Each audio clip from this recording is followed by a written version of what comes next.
gente, hoje eu vou começar uma série de vídeos sobre um assunto muito interessante da psiquiatria, que é os transtornos e traços de personalidade.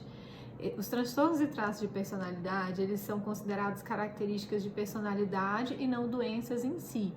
Eles são considerados padrões de funcionamento diferenciado de personalidade. São padrões de funcionamento que são, de certa forma, constantes ao longo da vida. Em geral, se iniciam no final da adolescência, no início da vida adulta e se mantêm. Então, o paciente funciona daquela maneira.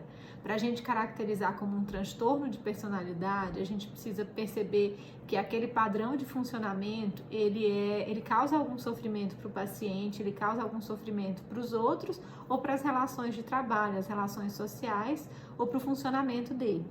Então, é possível que todo mundo se identifique com algum traço de personalidade ou até com uma personalidade específica. Eu lembro que quando eu era aluna de medicina, a professora que foi falar na cadeira de psiquiatria sobre transtorno de personalidade, ela começou a aula falando que todo mundo ia se identificar mais com um ou outro transtorno. E aí todo mundo já ficou assim, meu Deus, qual será o meu?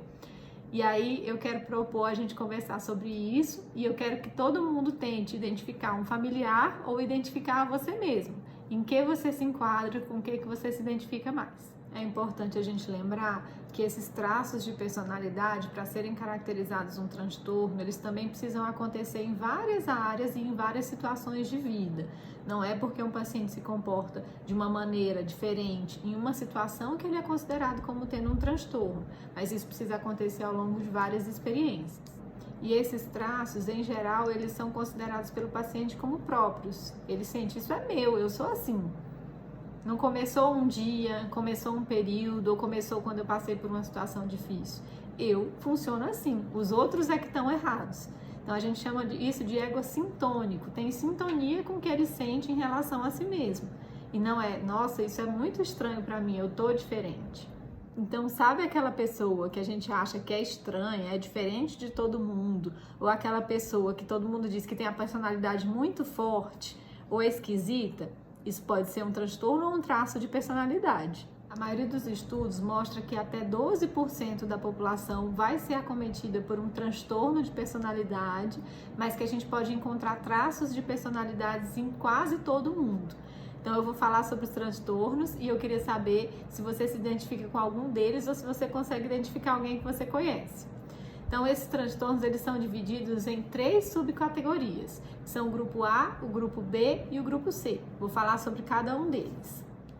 O grupo A, ou cluster A, inclui o grupo dos pacientes ou dos transtornos excêntricos ou bizarros. Aí a gente inclui o transtorno de personalidade paranoide, o transtorno de personalidade esquizoide e o esquizotípico.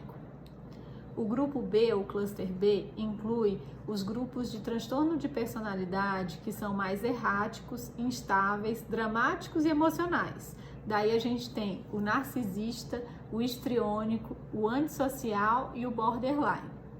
O grupo C inclui o grupo de transtornos de personalidades com as características mais ansiosas e medrosas e inclui os pacientes com transtorno de personalidade esquiva, dependente e obsessivo-compulsivo. Ao todo, são 10 personalidades, transtornos de personalidade, cada uma delas tem algumas características específicas. Eu vou falar um vídeo de cada um e quero saber com quem você se identifica mais.